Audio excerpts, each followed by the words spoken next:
सभी श्रोताओं को नमस्कार। गो गोरखपुर रेडियो पर मैं कुणाल इस वक्त लेकर आया हूं बात यूपी की। इसमें मैं आपको बताऊंगा यूपी की आज दिन भर की राजनीतिक और सामाजिक गतिविधियों का लेखा जोखा। सबसे पहले बात करते हैं आज दिन भर की सुर्खियों की। मुख्यमंत्री योगी आदित्यनाथ ने आंगनबाड़ी कार्यकर्ताओं को स्मार्टफोन देने और मानदेय बढ़ाने की घोषणा की। उत्तर प्रदेश में 7 IPS अधिकारियों का तबादला किया गया।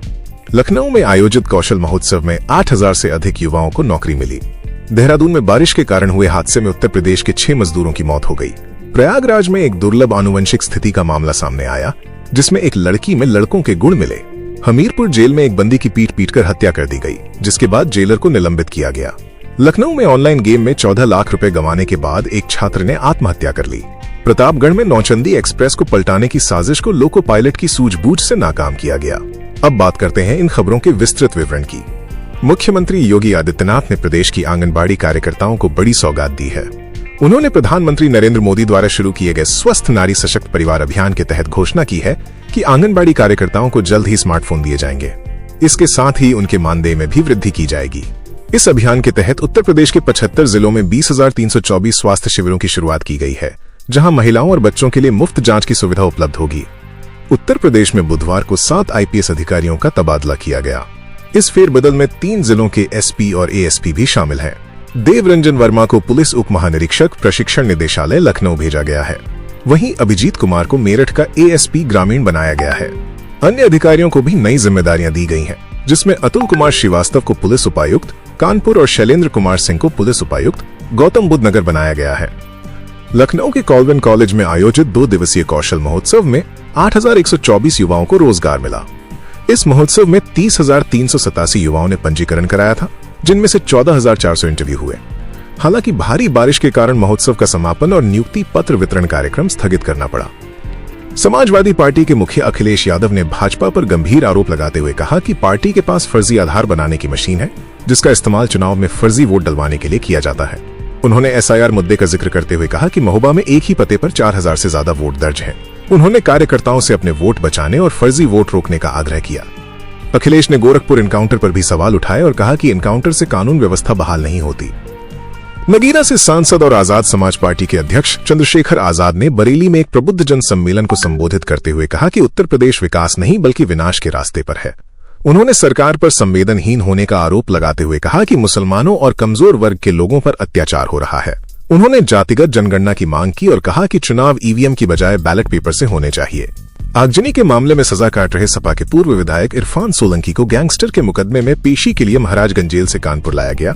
पेशी के दौरान उन्होंने कहा कि उन्हें सुप्रीम कोर्ट पर पूरा भरोसा है और ये कानपुर वालों की दुआ है कि उनकी पत्नी विधायक बनी। उन्होंने ये भी कहा कि 2027 का चुनाव वो और उनकी पत्नी साथ-साथ लड़ेंगे। इलाहाबाद हाईकोर्ट ने भदोही से सपा विधायक जाहिद बेग की पत्नी सीमा बेग को अंतरिम राहत दी है। कोर्ट ने उनके घर में नाबालिग नौकरानी की आत्महत्या के लिए उकसाने के मामले में ट्रायल कोर्ट में चल रही मुकदमे की कार्यवाही पर रोक लगा दी है और राज्य सरकार से जवाब तलब किया है। लखीमपुर खीरी के निघासन तहसील के ग्रंट नंबर 12 गांव में शारदा नदी का कटान लगातार जारी है, जिससे बुधवार को 10 और मकान नदी में समा गए। पिछले 1.5 महीने में 80 से ज्यादा घर, 2 मंदिर और कई सड़कें नदी की भेंट चढ़ चुकी हैं। बिजुआ ब्लॉक में भी नदी के कटान से 13 घर और 50 एकड़ कृषि भूमि नदी में समा गई है। लखीमपुर खीरी में बारिश और बाढ़ के कारण उफनाए नदी नालों से मगरमच्छ निकलकर हमलावर हो गए हैं। पिछले 40 दिनों में मगरमच्छों के हमलों में 4 लोगों की मौत हो चुकी है, जबकि 3 लोग घायल हुए हैं। वन विभाग ने लोगों से सतर्कता बरतने की अपील की है। देहरादून में नदी में डूबने से मुरादाबाद के बिलारी के मुंडिया जैन गांव के 6 मजदूरों की मौत हो गई। इस हादसे में एक ही परिवार के 3 लोगों की जान चली गई, जिससे पूरे गांव में शोक का माहौल है। प्रयागराज के SRN अस्पताल में एक दुर्लभ मामला सामने आया, जहां एक 17 वर्षीय किशोरी की स्वास्थ्य जांच में पता चला कि वो शारीरिक रूप से लड़की होते हुए भी आनुवंशिक रूप से लड़का है। प्रोफेसर और डॉक्टरों ने इसे एंड्रोजन इनसेंसिटिविटी सिंड्रोम AIS नामक एक दुर्लभ आनुवंशिक स्थिति बताया है। किशोरी और उसके परिवार की सहमति के बाद डॉक्टरों ने ऑपरेशन कर उसके अविकसित अंडकोश निकाल दिए हैं और उसे हार्मोनल थेरेपी दी जा रही है।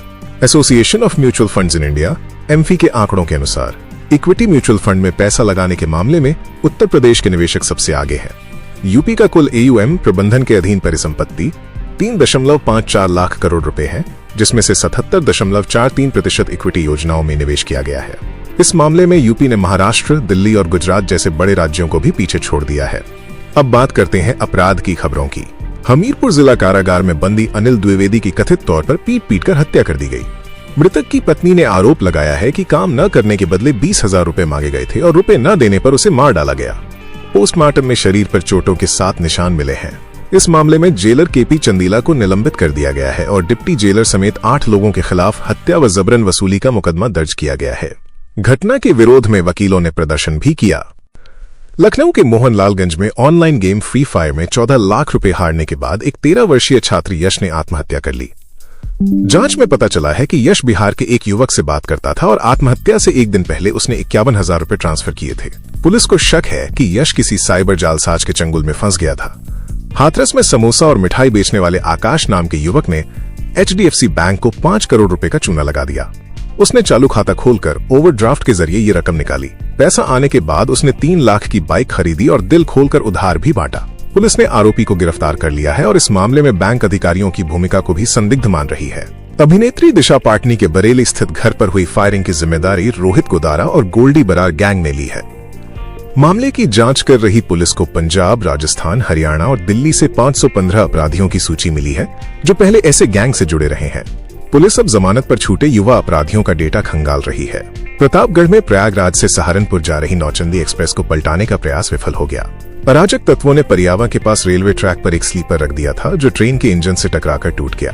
लोको पायलट की सूझबूझ से एक बड़ा हादसा टल गया। जीआरपी ने अज्ञात लोगों के खिलाफ मुकदमा दर्ज कर जांच शुरू कर दी है। तो ये थी यूपी की आज दिन भर की बड़ी खबरें। आज का ये बुलेटिन खत्म होता है। कल मैं फिर इसी वक्त हाजिर रहूंगा ताजा अपडेट के साथ। अगर आप मुझे बात यूपी की बुलेटिन में रोज सुनते आ रहे हैं तो हमें सब्सक्राइब जरूर करें। अगर आपने पहले ही सब्सक्राइब कर लिया है तो आपका दिल से धन्यवाद। अपना और अपनों का ख्याल रखें। शुभ रात्रि।